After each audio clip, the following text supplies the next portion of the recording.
आप सभी को मेरा नमस्कार। मैं सतीश सिंह आप लोगों का अपने YouTube चैनल पर स्वागत करता हूं। आज इस वीडियो में आप लोग लेसन नंबर 11 प्रत्यावर्ती धारा, जिसे अल्टरनेटिंग करंट कहते हैं, इसके न्यूमेरिकल पढ़ेंगे। और ये लेसन एग्ज़ाम के लिए आप लोगों के लिए बहुत ज़्यादा इम्पॉर्टेंट है। इस समय मैं उसी लेसन के वीडियो बना रहा हूँ जिनमें एग्ज़ाम में 100% आपको क्वेश्चन मिलेंगे। उनमें से ये भी लेसन है प्रत्यावर्ती धारा। थोड़ा सा कठिन ज़रूर रहता है और इसमें सरल भी न्यूमेरिकल होते हैं, कठिन भी होते हैं, दोनों तरीके के मिलेंगे आपको। लेकिन आपको ये नंबर 100% देगा एग्ज़ाम में। जिसका पहला क्वेश्चन है कि 50 फेरों वाली एक कुंडली का क्षेत्रफल 50 सेंटीमीटर स्क्वायर है। यह 0.6 वेबर प्रति मीटर स्क्वायर के एक समान चुंबकीय क्षेत्र में 10 पाई रेडियन प्रति सेकंड के कोणीय वेग से गुणन कर रही है। कुंडली में अधिकतम प्रेरित विद्युत वाहक बल की गणना करके दिखाइए। 2011 में पूछा भी गया है। तो सबसे पहले जो इसमें वैल्यू दी गई हैं उनको पहले नोट करें पहचान कर। सबसे पहले इसमें लिखा 50 फेरों वाली एक कुंडली। तो ये कुंडली में फेरों की संख्या है और कुंडली में जो फेरों की संख्या होती है उसको हम लोग एन से नोट करते हैं। कैपिटल एन से नोट करेंगे। एन इक्वल टू 50, ये फेरों की संख्या इसमें दी गई थी। आगे इसमें करा कि जो कुंडली का क्षेत्रफल है वो 50 सेंटीमीटर स्क्वायर है। तो जो क्षेत्रफल होता है उसको हम लोग ए से नोट करते हैं, एरिया कहा जाता है। इसलिए ए इक्वल टू 50 सेंटीमीटर स्क्वायर। लेकिन जो क्षेत्रफल है इसको हम सेंटीमीटर स्क्वायर में नहीं, इसको मीटर स्क्वायर में बदल लेते हैं, क्योंकि सेंटीमीटर स्क्वायर से न्यूमेरिकल लगाना ठीक नहीं रहेगा। ये आप लोगों को मालूम है कि जितने भी न्यूमेरिकल लगते हैं वो सब एमकेएस सिस्टम में लगते हैं, एमकेएस पद्धति में लगते हैं। तो सेंटीमीटर स्क्वायर को जब हम मीटर स्क्वायर बनाएंगे तो 10⁻⁻4 से इसमें गुणा करेंगे। तो इसको ऐसे छोड़ देते हैं और आगे इसमें करा कि यह 0.6 वेबर प्रति मीटर स्क्वायर के एक समान चुंबकीय क्षेत्र में। तो ये जो 0.6 वेबर प्रति मीटर स्क्वायर वैल्यू है ये चुंबकीय क्षेत्र का मान दिया है। और चुंबकीय क्षेत्र को हम लोग बी से नोट करते हैं। बी इक्वल टू 0.6 वेबर पर मीटर स्क्वायर। आगे इसमें कहता कि 10 पाई रेडियन पर सेकंड के कोणीय वेग से, और जो 10 पाई रेडियन पर सेकंड है ये इसका कोणीय वेग है और कोणीय वेग को हम लोग ओमेगा से डिनोट करते हैं। तो omega equal to 10 pi radian पर सेकंड इसमें दिया है। आगे करा कि कुंडली में अधिकतम प्रेरित विद्युत वाहक बल की गणना करके दिखाइए। और प्रेरित विद्युत वाहक बल को, या जो अधिकतम प्रेरित विद्युत वाहक बल होता है, इसको हम ई नॉट से लिखते हैं और E naught equal to question mark. तो जब भी हमें फेरों की संख्या दी गई हो, क्षेत्रफल दिया गया हो और इतनी सारी वैल्यू दी गई हो और अधिकतम प्रेरित विद्युत वाहक बल हमको ज्ञात करना हो, तो हम फार्मूला अप्लाई करेंगे। E naught equal to N B A omega.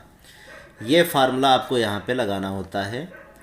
जहाँ पे एन की वैल्यू इसमें 50 दी, 50 हम रखेंगे और बी की जो वैल्यू है वो 0.6 है, यहाँ पे 0.6 रखते हैं। आगे इसमें ए की वैल्यू जब रखेंगे तो ए की वैल्यू इसमें 50 इंटू 10⁻⁻4 है, तो यहाँ पे 50 इंटू में 10⁻⁻4 रखते हैं। और ओमेगा कोणीय वेग, कोणीय वेग की वैल्यू इसमें 10 पाई दी गई है। अभी फ़िलहाल हम 10 और पाई रख लेते हैं।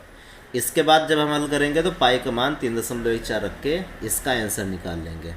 सबसे पहले इसके हम गुणा करते हैं। ये 5 और 5 का पहले हम कर लेते हैं 25, और 25 का जब 0.6 में करेंगे तो आ जाएगा 150, और दशमलव की वजह से वो बन जाएगा 15। और इंटू में ये 2 जीरो और ये एक 3 जीरो। ये 10⁻⁻4 में जब हल करेंगे तो 10⁻⁻1 बचेगा। और इसके बाद पाई का जब हम मान रखेंगे 3.14, तो 15 का इसमें गुणा कर लेते हैं। 15 का 4 में करेंगे 60 आएगा। और 15 का जब 1 में करेंगे तो 15 और 6 21 का 1 बनेगा। और 15 का 3 में 45, 2 47। और दशमलव 2 अंकों के बाद यहाँ पे लगाएंगे और 10 की घात ये माइनस का 1 बना रहेगा। ये जो 10 घात -1 है, अगर इसको हम समाप्त करना चाहते हैं तो पावर इसकी -1 है। दशमलव 1 अंक आगे बढ़ा दीजिए, इसमें -1 में +1 हो जाएगा, पावर इसकी 0 होकर और ये 1 बन जाएगा। तो इस तरीके से E0 = 4.71। और चूंकि ये प्रेरित विद्युत वाहक बल है, इसका मात्रक वोल्ट होता है, तो यहाँ पे हम इसका मात्रक वोल्ट रख लेते हैं। तो हमें 4.71 वोल्ट आंसर प्राप्त हो गया है। इसके बाद जो इसका 2 नंबर सवाल है कि किसी प्रत्यावर्ती धारा परिपथ में धारा का शिखर मान दिया गया है। आप लोगों को ये बात मालूम होगी कि जो शिखर मान होता है उसको हम नॉट से नोट करते हैं। अगर धारा का शिखर मान है तो I0 से, और वोल्टेज का शिखर मान है तो V0 से। तो ये चूँकि 2√2 एम्पीरिय धारा का शिखर मान है, इसलिए इसको हम I0 से नोट करेंगे। तो I0 = 2√2 और एम्पियर। इसके बाद करा कि परिपथ में लगे अमीटर का पाठ्यांक क्या होगा। परिपथ में जो अमीटर लगे होते हैं उनका जो पाठ्यांक होता है, जब कभी भी इस तरीके से हमसे पूछा जाएगा कि वोल्ट मीटर का पाठ्यांक और अमीटर का पाठ्यांक, तो इसका मतलब है परिपथ में जो अमीटर लगे होते हैं वो RMS वैल्यू को पढ़ते हैं। तो परिपथ में लगे अमीटर चूँकि धारा को पढ़ता है, इसलिए यहाँ पे धारा की RMS वैल्यू हमको निकाल के दिखानी है। तो फार्मूला जब हम यहाँ पे लगाएंगे I_RMS = I0/√2। I0 की वैल्यू 2√2 और नीचे भी √2 रहेगा, ये कैंसिल हो जाएगा। तो हमें प्राप्त हो जाएगा, जो वैल्यू इसकी प्राप्त होगी कि केवल 2 बचा और 2 एम्पियर। इस प्रकार से परिपथ में लगे मीटर का जो पाठ्यांक होगा वो 2 एम्पियर हो जाएगा। क्वेश्चन नंबर 3, एक प्रत्यावर्ती धारा की समीकरण इसमें दी गई है। पहले हम उसको नोट कर लेते हैं। I = 50 साइन और ब्रैकेट में 100 पाई और स्मॉल t दिया है। कह रहा इतने एम्पियर है, ये धारा की समीकरण है। तो कह रहा धारा की आवृत्ति धनात्मक अर्धचक्र में औसत धारा, आभासी धारा और t = 1/300 सेकंड पर धारा का मान ज्ञात करके दिखाना है। तो जब भी इस प्रकार के हमको धारा के समीकरण वाले सवाल मिलेंगे तो हम सबसे पहले इसकी तुलना करेंगे।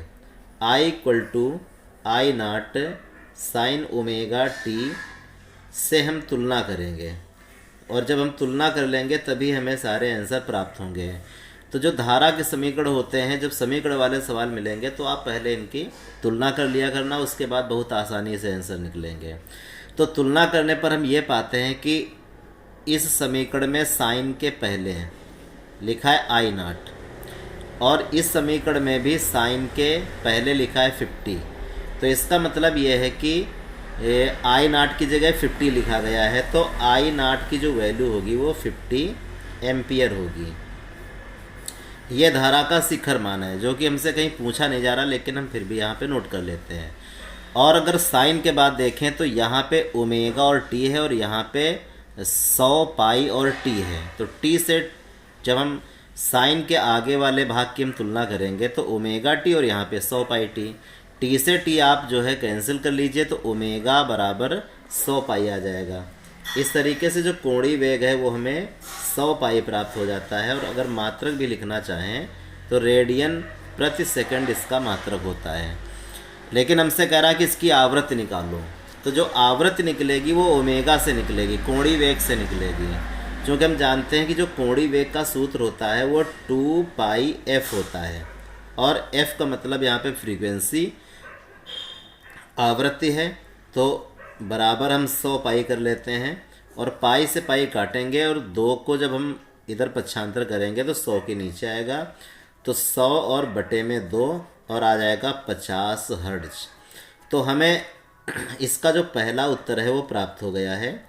आवृत्ति हमसे पूछ रहा था, तो आवृत्ति स्मॉल f = 50 हर्ट्ज, ये हमें पहला आंसर मिल गया। इसके बाद कहता है कि धनात्मक अर्धचक्र में औसत धारा।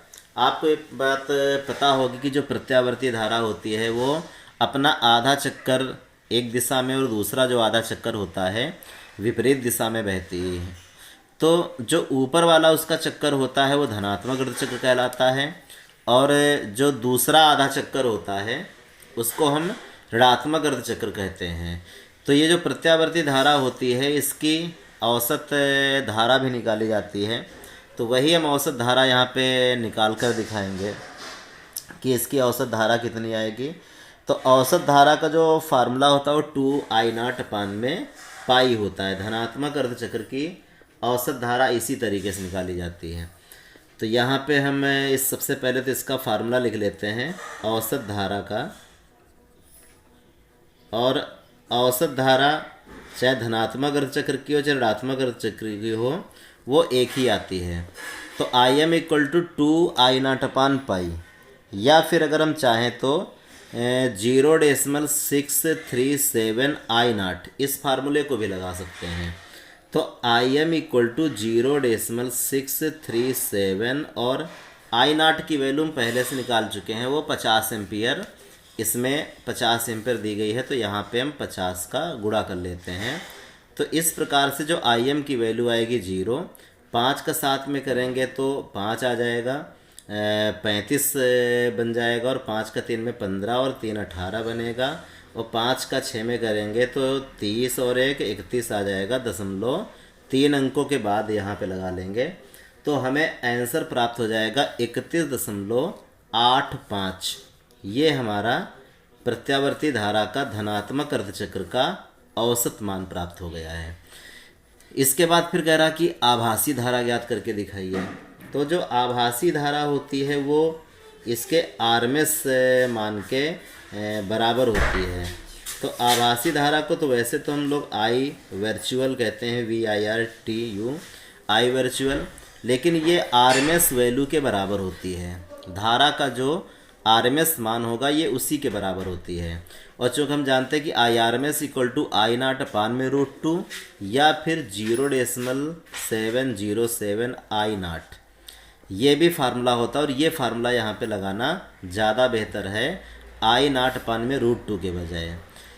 तो हम इसी फार्मूले को लगाते हैं। तो ये आभासी धारा का सूत्र आप RMS का जो फार्मूला होता है वही आभासी धारा का भी फार्मूला होता है। इस तरीके से I वर्चुअल इक्वल टू 0.70 और I0 का वैल्यू कितना है 50। तो ये 0 लिख लेते हैं, 5 का 7 में करेंगे 35 आएगा, और 5 का 7 में करेंगे गुणा फिर 35 आएगा, 0.3 अंक बाद लगाएंगे तो यहाँ पे इसका दशमलव लग जाएगा। और हमें आंसर जो प्राप्त होगा इस 5 को छोड़ेंगे तो चूँकि 5 से बड़े जब अंक छोड़े जाते हैं, 5 या 5 से बड़े, तो आगे वाले में 1 की वृद्धि हो जाती है, तो ये 3 4 बन जाएगा, इसलिए 35.4 और एम्पियर। तो ये हमें वैल्यू इसकी प्राप्त हो जाएगी आभासी धारा की। इसके बाद करा कि t इक्वल टू 1 अपान में 300 सेकेंड में धारा का मान ज्ञात करो। तो ये हम कहाँ से निकालेंगे? तो चूँकि हमें ये तत्कालिक समय दिया गया है, तो इस तत्कालिक समय को जो क्वेश्चन में एक समीकरण दिया है, तो t इक्वल टू 1 अपान 300 अगर इस t की जगह यहाँ पे रख दें तो हमें इस समय पर कितनी धारा है ये I की वैल्यू हमको प्राप्त हो जाएगी। तो ये t का मान जो समीकरण इसमें दिया गया है वहाँ पे रखेंगे, तभी हमें इसका आंसर प्राप्त हो जाएगा। तो यहाँ पे लिखेंगे t इक्वल टू 1 अपान 300 रखने पर, तो t इक्वल टू 1 अपान 300 रखने पर जब लिखेंगे तो I इक्वल टू समीकरण आपको मालूम ही है कि कितना था 50 साइन और ब्रैकेट में था 100 पाई और t की जगह हमें यही वैल्यू रखनी है 1 अपान में 300। तो ये 0 से दोनों 0 कैंसिल हो जाएंगे, तो बचेगा I equal to 50 sine pi बचा ऊपर और नीचे बचा 3, यानी कि साइन पाई बाई 3। और आपको ये मालूम है कि जो साइन पाई बाई 3 होता है वो 60 अंश के बराबर होता है। तो साइन 60 अंश का मान जो होता है वो √3/2 होता है। इस तरीके से I इक्वल टू 50 और √3 और नीचे बटे 2 रहेगा। 2 से 50 काटेंगे 25 आ जाएगा, और 25 √3, ये हमें ऐसी वैल्यू प्राप्त होगी। तो चाहे तो हम यहाँ पे √3 की वैल्यू रख लेते हैं। तो I इक्वल टू 25 और √3 का मान 1.7 3 2 आ जाएगा, 7 3 2 यहाँ पे रखेंगे। और जब हम 25 का 1.732 में गुणा करेंगे तो हमको प्राप्त हो जाएगा 43.3, 43.3 और आगे इसमें 2 जीरो और रहेंगे, जिसको हम 43.3 ही कह सकते हैं। तो 43.3 एम्पियर ये हमें धारा वहाँ से प्राप्त हो जाएगी और ये इसका आंसर हो गया है। इसके बाद क्वेश्चन नंबर 4, एक प्रत्यावर्ती धारा की समीकरण इसमें दी गई है, अब धारा का आवर्तकाल ज्ञात करके दिखाइए। ऐसे क्वेश्चन बहुत इंपॉर्टेंट होते हैं, जितने भी इक्वेशन वाले क्वेश्चन होंगे बहुत इंपॉर्टेंट होंगे। तो सबसे पहले इस इक्वेशन को नोट कर लेते हैं। I इक्वल टू इसमें लिखा 4 sin 100 पाई टी और माइनस में थीटा। कह रहा धारा का आवर्तकाल ज्ञात करो। तो सबसे पहले हम जो धारा का समीकरण होता है उसको हम यहाँ पे लिखते हैं और इससे तुलना करते हैं। तो I equal to I not sine omega T minus phi से तुलना करने पर हम सबसे पहले तुलना कर लेते हैं। तो हम ये पाते हैं, चूंकि आवर्तकाल निकालना इसलिए बाकी चीज़ें लिखने की कोई आवश्यकता नहीं। ओमेगा टी और यहाँ 100 पाई टी, टी से टी कैंसिल, तो जब टी से टी कैंसिल हो जाएगा तो ओमेगा का जो मान है वो 100 पाई के बराबर हो जाएगा। तो इस तरीके से ओमेगा इक्वल टू 100 हमने पाई लिख लिया। अब ओमेगा का जो फार्मूला होता है उसको हम आवर्तकाल के पदों में लिख लें। तो चूंकि हम जानते हैं omega equal to 2 pi upon capital T होता है और यहाँ पे 100 पाई रहेगा, पाई से पाई कैंसिल हो जाएगा और इस आवर्तकाल टी को बाहर लेकर जाते 100 नीचे चला आएगा। तो इस तरीके से t इक्वल टू 2 अपान में 100 और जब 100 से 2 में भाग करेंगे तो 0.02 सेकेंड, आवर्तकाल का मात्रक सेकेंड होता है, इसलिए हमें इतनी वैल्यू प्राप्त हो जाएगी। इसके बाद फिर 5 नंबर सवाल उसी प्रकार से समीकरण वाला है। तो इसमें भी हम वैसे लगाएंगे जैसे ऊपर लगाते थे। एक प्रत्यावर्ती धारा का जो व्यंजक है दिया गया है I equal to 14.1 sine 6280 t plus pi by 3 ampere द्वारा दिखाई जाती है। इसका वर्ग, माध्य मूलमान और आवृत्ति, इसमें कोई बहुत ज़्यादा बात नहीं पूछी जा रही है, केवल 2 बातें, 2 आंसर हमको देने, वर्ग, माध्य मूलमान और आवृत्ति का।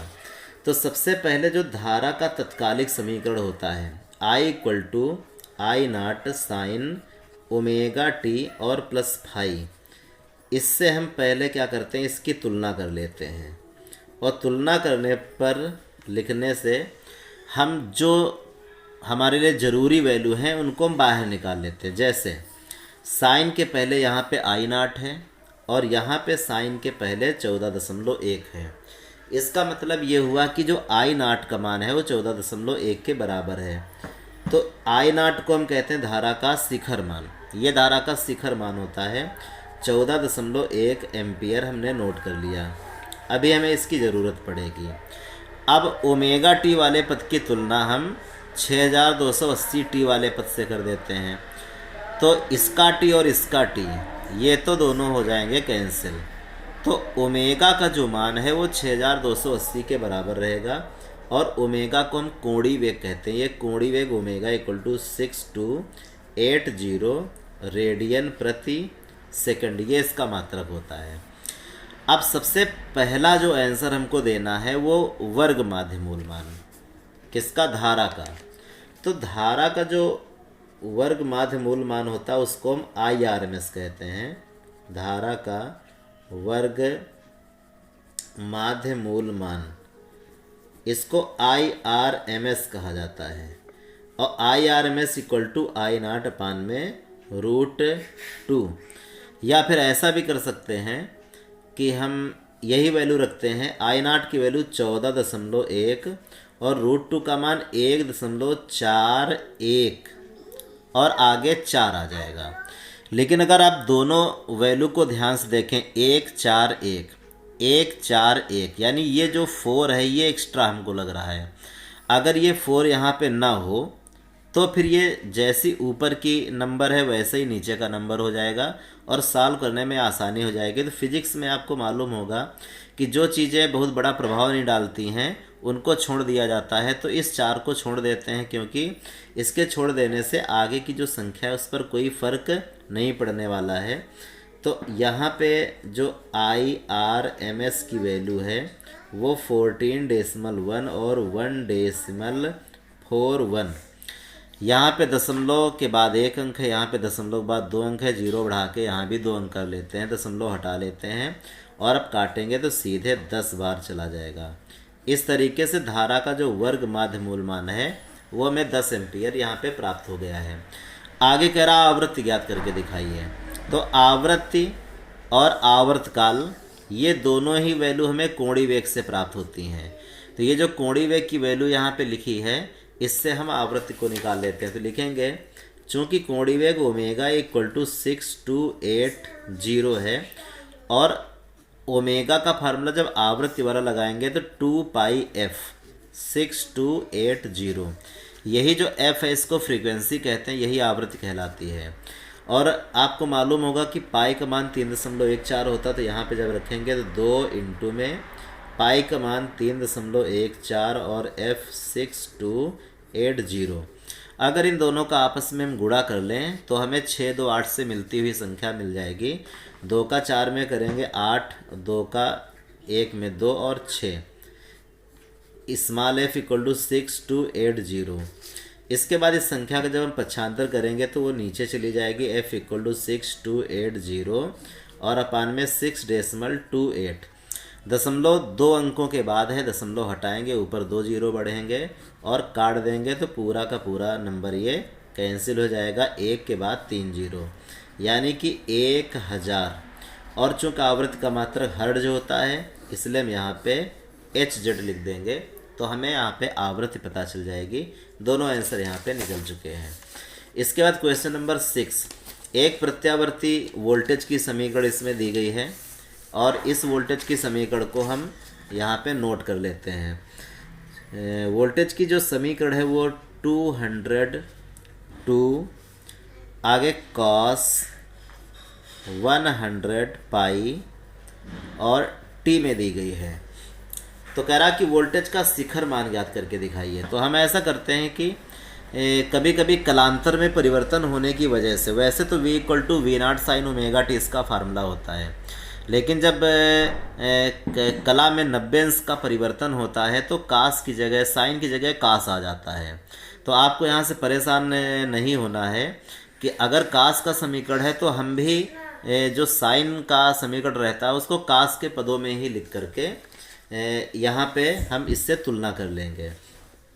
तो v = V0 यहाँ पे कास ओमेगा t से तुलना करने पर, तो इसकी हम यहाँ पे तुलना करते हैं तो हम ये पाते हैं कि V0 की जगह ऊपर वाले समीकरण में 200√2 लिखा है और बस हमें इसी वैल्यू की ज़रूरत भी है क्योंकि V0 को हम वोल्टेज का शिखर मान कहते हैं। तो V0 = 200√2 और वोल्ट हमने लिख लिया। हमें शिखर मान चाहिए था और आवृत्ति भी चाहिए, तो शिखर मान तो हमने निकाल के दिखा दिया कि वोल्टेज का जो शिखर मान है वो 202 है। अब बची बात आवृत्ति की, तो ओमेगा टी की तुलना 100πt से करते हैं। टी से टी कैंसिल हो जाएगा तो इधर ओमेगा बचेगा, इधर 100π बचेगा, यानी कोणीय वेग ओमेगा का जो मान रहेगा वो 100π के बराबर रहेगा। अब ओमेगा का जो मान होता है वो 2πf के बराबर होता है, ये इसका फार्मूला होता है, जहाँ पे f को आवृत्ति कहते हैं। 100π, पाई से पाई कैंसिल हो जाएगा और 2 का पक्षांतर करोगे 100 के नीचे चला जाएगा, तो f = 100 और नीचे बट्टे में 2 रहेगा। तो जब 2 से 100 को काटेंगे तो 50 आ जाएगा, तो f = 50 हर्ट्ज, ये हमें इसकी आवृत्ति प्राप्त हो जाती है। इसका क्वेश्चन नंबर 7 दिया गया है कि एक प्रत्यावर्ती धारा परिपथ में प्रेरकत्व, संधारित्र तथा प्रतिरोध श्रेणी क्रम में जोड़े गए हैं। प्रेरकत्व को L से लिखते हैं, संधारित्र को C से लिखते हैं और प्रतिरोध को R से लिखते हैं, यानी ये एक LCR परिपथ है। अभी ये बात आपको आगे के न्यूमेरिकल में बहुत अच्छे से समझ में आएगी क्योंकि बहुत ही ज़्यादा संख्या में न्यूमेरिकल आगे इसमें दिए गए हैं। प्रत्यावर्ती वोल्टेज के धारा का समीकरण और वोल्टेज के समीकरण इसमें दिए हैं। पहला जो समीकरण है ये वोल्टेज का समीकरण है, V equal to 200 sine 314t plus में π/6 वोल्ट, ये वोल्टेज का समीकरण। और नीचे जो समीकरण है वो धारा का है, I equal to 5 sign 314t और माइनस में π/6 एम्पियर। सबसे पहले क्वेश्चन हमसे करा प्रत्यावर्ती धारा स्रोत की आवृत्ति। समीकरण तो वोल्टेज का भी दिया, धारा का भी दिया है, लेकिन जो क्वेश्चन कर रहा हो प्रत्यावर्ती धारा स्रोत की आवृत्ति, यानी यहाँ से हमें आंसर देना है। और आगे से फिर कह रहा कि V और I के मध्य कलांतर, तो अब की बार दोनों समीकरणों का यूज़ होगा। और परिपथ की प्रतिबाधा भी हमको यहाँ पे निकाल के दिखानी है। तो सबसे पहला काम हम इनके जो समीकरण हैं उनको नोट करके तुलना करके इनसे वैल्यू निकाल लेते हैं। तो जो V इक्वल टू इसमें लिखा है 200 साइन 314 स्मॉल t प्लस में π/6, इस समीकरण की तुलना हम वोल्टेज के तो जो तत्कालिक समीकरण होता है V equal to V0 sine omega t plus में फाई से कर देते हैं। इन दोनों समीकरण की तुलना करते हैं। तुलना करने पर तो V0 ऊपर वाले समीकरण में साइन के पहले 200 और इसमें साइन के पहले V0, यानी V0 और ये 200 ये आपस में बराबर हो जाएंगे। तो वोल्टेज का जो शिखर मान है वो 200 वोल्ट हमें यहाँ पे प्राप्त हो जाता है। इसी प्रकार से हमको चूँकि बाद में कलांतर की भी तुलना करनी है, तो इसे हम φ1 यहाँ पे लिख लेते हैं। तो वोल्टेज की जो कला है साइन ओमेगा टी प्लस ये जो फाई होता है, इसी को हम क्या कहते हैं, इसकी कला कहते हैं। तो इसकी जो कला है यहाँ φ1 है और यहाँ पे π/6 है। तो φ1 का जो मान होगा वो π/6 के बराबर होगा। यहाँ पे हम π/6 लिख लेते हैं। इसी तरीके से जो नीचे समीकरण दिया गया है धारा का, वो है I equal to 5 sine 314 small t और अब की बार है माइनस में π/6 यहाँ पे दिया है। इसकी भी तुलना I equal to I0 sine omega t और माइनस में या प्लस φ2 से करने पर, φ2 से हम यहाँ पे तुलना कर लेंगे। तो लिखेंगे तुलना करने पर, तो ऊपर वाले समीकरण में जो 5 लिखा है ये I0 की जगह लिखा है। तो इसलिए I0 का जो मान होगा धारा का शिखर मान, I0 को धारा का शिखर मान कहते हैं, ये 5 के बराबर हो जाएगा और I0 इक्वल टू 5 एम्पियर। इसी तरीके से हम φ2 की अगर वैल्यू निकालें तो यहाँ पे φ2 का मान माइनस में π/6 के बराबर है। तो माइनस में हमने यहाँ पे π/6 लिख लिया। ये धारा की कला है, इसको हमने φ2 से लिखा। अब सबसे पहला क्वेश्चन है कि प्रत्यावर्ती धारा स्रोत की आवृत्ति। तो आवृत्ति तो ओमेगा से निकलती है और ओमेगा टी का जो मान है वो 314t के बराबर रहेगा।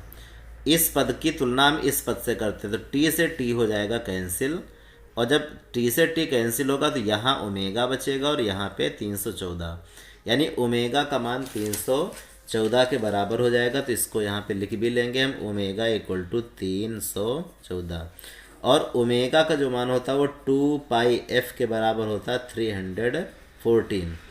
इसके बाद f इक्वल टू 2π को पक्षांतर करेंगे, नीचे चला जाएगा 314 और बटे में 2π। तो f बराबर आ जाएगा 314 और बटे में 2, पाई का मान 3.14। 0.2 अंकों के बाद हटाएंगे, ऊपर 2 जीरो बढ़ेंगे और 314 से काटेंगे पूरा 100 आ जाएगा, 2 से काटेंगे 50। इस तरीके से f इक्वल टू 50 हर्ट्ज। तो हमें ये पता चल गया है जो हमारा पहला क्वेश्चन था कि प्रत्यावर्ती धारा स्रोत की आवृत्ति क्या होगी, तो वो 50 हर्ट्ज होगी। चूँकि प्रत्यावर्ती धारा स्रोत की आवृत्ति पूछ रहा था, इसलिए हम धारा के समीकरण से ही इसका आंसर देंगे और हमने धारा के समीकरण से ही इसका आंसर दिया। आगे से मैं कहता हूँ V तथा I के बीच में कलांतर। अब जो दूसरा प्रश्न निकालेंगे तो हमें निकाल के दिखाना कलांतर। कलांतर का मतलब होता है कि वोल्टेज और धारा की ये जो कला निकली है, इनके बीच का हमको अंतर निकालना है। तो वोल्टेज की जो कला है वो φ1 है और धारा की जो कला है वो φ2 है। इनका अंतर कर देंगे, यानी φ1 माइनस में φ2। तो कलांतर φ1 माइनस φ2 लगाते हैं। तो φ1 की जो वैल्यू है वो π/6 है, π/6 यहाँ रखेंगे। माइनस में φ2 की जो वैल्यू है वो माइनस की π/6 है, तो यहाँ माइनस में π/6 रखेंगे। तो π/6 और माइनस माइनस प्लस π/6। अब ये दोनों जुड़ेंगे 2π/6, यानी काटेंगे तो आ जाएगा π/3। और π/3 को आपको मालूम होगा कि इसको जो है 60 अंश भी कहा जाता है। आगे इसमें कह रहा कि परिपथ की प्रतिबाधा ज्ञात करके दिखाइए। देखिए, जो इस प्रकार के परिपथ होते हैं, जो LCR परिपथ होते हैं, इनकी जब प्रतिबाधा हम निकालते हैं तो आगे आपको प्रतिबाधा निकालने को बहुत ज़्यादा आएगा। यहाँ पे तो पहली बार आपको मिल रहा है, इसलिए हो सकता है आपको इतनी बात ना समझ में आए। प्रतिबाधा एक प्रकार से क्या होता है कि प्रतिरोध होता है। बस जो LCR परिपथ होते हैं उनके प्रतिरोध को हम प्रतिरोध ना कह करके प्रतिबाधा कह देते हैं। तो जिस तरीके से प्रतिरोध का सूत्र होता है R=V/I, यानी विभवांतर धारा के अनुपात को प्रतिरोध कहते हैं, तो उसी तरीके से प्रतिबाधा को भी हम विभवांतर और धारा का अनुपात से ही निकालेंगे। लेकिन यहाँ पे विभवांतर का मतलब है कि प्रत्यावर्ती जो वोल्टेज है उसका शिखर मान, यानी V0। तो V ना करके हम यहाँ पे V0 और I की जगह I0। तो इन दोनों का जो अनुपात होगा, जैसे हम R=V/I कहते थे, वैसे Z=V0 अपान में I0 फार्मूला बनेगा। तो V0 और अपान में I0 लिखते हैं। V0 की जो वैल्यू है वो 200 है और I0 की जो वैल्यू है वो इसमें 5 दी है। 5 से जब काटेंगे तो आ जाएगा 40। तो इस तरीके से Z का जो मान है वो 40 ओम, क्योंकि प्रतिरोध का मात्रक भी ओम होता है, तो प्रतिबाधा का भी जो मात्रक है वो ओम ही यहाँ पे आएगा। इसके बाद क्वेश्चन नंबर 8। एक प्रत्यावर्ती धारा स्रोत के वोल्टेज और धारा के समीकरण इसमें दिए गए हैं। वोल्टेज का जो समीकरण है वो इसमें दिया है 110 साइन ओमेगा टी और प्लस में π/3। इसी प्रकार से धारा का भी जो समीकरण है वो इसमें दिया गया है I=11 साइन ओमेगा टी और माइनस में π/3। तो कह रहा कि V और I के बीच में कलांतर और परिपथ में शक्ति 6। तो सबसे पहले हम वैल्यू नोट करते हैं। V=V0 sign omega T plus five से अगर इस समीकरण की हम तुलना करें तो हम ये पाते हैं कि V0 की जगह यहाँ पे 110 लिखा है, तो लिखेंगे चूँकि V0=110 वोल्ट। और जब इस समीकरण की तुलना I=I0, 11 की जगह I0 sine omega T plus 5 से करेंगे तो हम ये पाते हैं कि I0 की जगह यहाँ पे 11 लिखा है, इसलिए I0 बराबर 11 वोल्ट हमने कर दिया। इस बार हम इस सवाल को डायरेक्ट लगा रहे हैं। समीकरण की जो हम तुलना करने के लिए लिखते थे V=V0 sign omega T I=I sign omega T, तो वो चीज़ें हम यहाँ पे नहीं लिख रहे हैं। और वोल्टेज का जो कला है वो π/3 है, धारा की जो कला है वो माइनस की π/3 है। तो कह रहा इनके बीच में कलांतर ज्ञात करके दिखाइए। तो जो पहला क्वेश्चन है कि V तथा I के बीच कलांतर, तो कलांतर निकालने के लिए हम दोनों की कलाओं को घटा देते हैं। इसकी जो वोल्टेज की कला है वो π/3 है और माइनस में धारा की जो कला है वो माइनस की π/3 है, तो यहाँ पे माइनस में π/3 लिखते हैं। तो π/3 और माइनस माइनस प्लस हो जाएगा, तो यहाँ पे प्लस में π/3 और बन जाएगा 2π/3। इस तरीके से जो दोनों के बीच में कलांतर है वो 2π/3 आया है। आगे कहता कि परिपथ में शक्ति 6 निकालिए। तो जब भी परिपथ में शक्ति 6 निकालोगे, शक्ति 6 P= VRMS क्रॉस में IRMS और क्रॉस में cos φ, ये फार्मूला यहाँ पे लगाया जाता है। शक्ति क्षय निकालने के लिए कोई भी प्रत्यावर्ती धारा स्रोत होगा, तो प्रत्यावर्ती धारा स्रोत के जो शक्ति क्षय होते हैं वो P=VI से नहीं निकलते हैं। प्रत्यावर्ती धारा किसी भी प्रकार का परिपथ हो वो उसकी अगर शक्ति क्षय निकालना है तो Vrms क्रॉस में Irms क्रॉस में cos फाई। Vrms को वोल्टेज का वर्ग माध्य मूल मान कहते हैं, Irms को धारा का वर्ग माध्य मूल मान कहते हैं, और cos फाई ये शक्ति गुणांक होता है। और चूँकि जो हम कलांतर निकालते हैं ये फाई से ही लिखा जाता है, तो φ=2π/3 हम निकाल चुके हैं, वहाँ पे रख लेंगे, हमें आंसर मिल जाएगा। लेकिन इसमें कहीं भी Vrms का मान नहीं दिया है, लेकिन दिया है वोल्टेज का शिखर मान V0। तो इस Vrms को हम V0 में पहले चेंज कर लेते हैं। तो P⁻= चूँकि हम जानते हैं कि Vrms बराबर V0/√2 होता है। इसी प्रकार से यहाँ पे Irms की वैल्यू ना दे करके I0 की वैल्यू दी गई है, धारा का शिखर मान। तो इसको भी हम धारा के शिखर मान में चेंज करेंगे, I0/√2 और यहाँ पे cos फाई लिखा रहने देते हैं। अब V0 की वैल्यू 110 है, नीचे √2 रहेगा। I0 की वैल्यू 11 दी गई है, नीचे √2 रहेगा। और cos फाई की जगह हम 2π/3 रख लेंगे, तो यहाँ पे 2π/3 आ जाएगा। अब ऊपर जब गुणा करेंगे 11 का 11 में तो 121 आएगा, और ये 0 बना रहेगा। √2 का √2 में करोगे 2 आ जाएगा। और यहाँ पे कास जो 2π/3 लिखा है, तो पाई का मतलब 180 होता है। जब 3 से 180 काटेंगे तो 60 आएगा, 60 का इसमें गुणा करेंगे तो कॉस में 120 अंश आ जाएगा। और कॉस 120 अंश की वैल्यू यहाँ रख लेना, और इसको इससे जब हम काट लेंगे तो हमें इसका जो पूरा आंसर मिलेगा वो 302.5 आ जाएगा। 302.5 वाट यहाँ पे इसका आंसर आ जाएगा। इसको हल करोगे तो यही आंसर मिलेगा। क्वेश्चन नंबर 9 इसमें दिया है कि एक 250 वोल्ट और 50 हर्ट्ज विभव का प्रत्यावर्ती स्रोत 25 ओम के प्रतिरोध से जुड़ा है। परिपथ में धारा का वर्ग माध्य मूल मान और औसत शक्ति क्षय भी हमको यहाँ पे निकाल के दिखाना है। इसको हम बना के आपको दिखाते हैं। ये प्रत्यावर्ती धारा स्रोत है, और इस प्रत्यावर्ती धारा स्रोत को एक प्रतिरोध से जोड़ दिया गया है, ऐसी बात कर रहा है ये। तो प्रत्यावर्ती धारा स्रोत के बारे में जो वैल्यू दी गई है वो 250 वोल्ट और 50 हर्ट्ज का ये प्रत्यावर्ती धारा स्रोत है। इसे जिस प्रतिरोध से जोड़ा गया है उसका मान R बराबर इसमें 25 ओम दिया है। तो कह रहा कि परिपथ में धारा का वर्ग माध्य मूल मान निकाल करके दिखाइए। तो इसका वर्ग माध्य मूल मान निकल आएगा। प्रत्यावर्ती धारा स्रोत का जो ये वोल्टेज होता है इसको हम RMS वैल्यू ही कहते हैं। तो इस 250 वोल्ट को हम यहाँ पे Vrms से नोट करेंगे, और ये 250 वोल्ट रहेगा।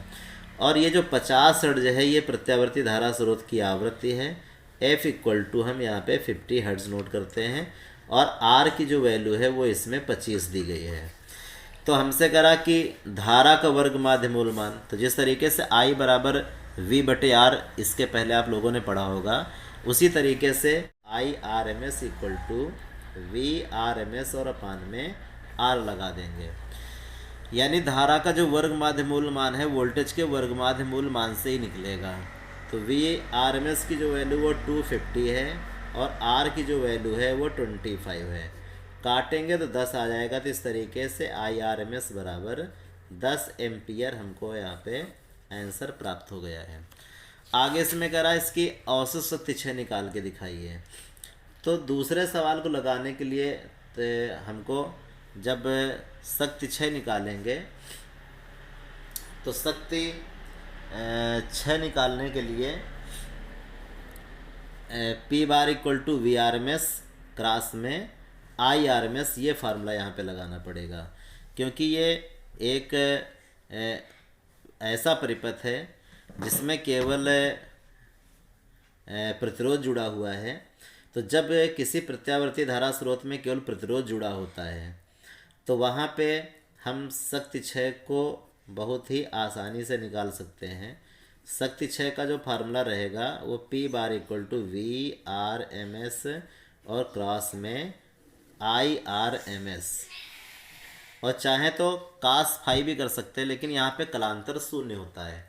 तो कलांतर शून्य होने की वजह से जो कास फाई की वैल्यू 1 आ जाएगी, तो इसलिए उसको यहाँ पे नहीं लिखा जाता। जब प्रतिरोध रहेगा तब आप कास फाई मत लिखें, केवल P bar equal to VRMS cross में IRMS, केवल इतना फार्मूला लगाएं। तो VRMS की जो वैल्यू है 250 है और IRMS की जो वैल्यू है वो 10 है।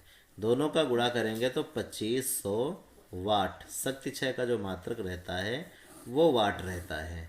तो ये सभी क्वेश्चन 9 नंबर तक आपके सॉल्व हो चुके हैं, और आगे के जो क्वेश्चन है वो आगे की वीडियो में आपको मिलेंगे। Thank you.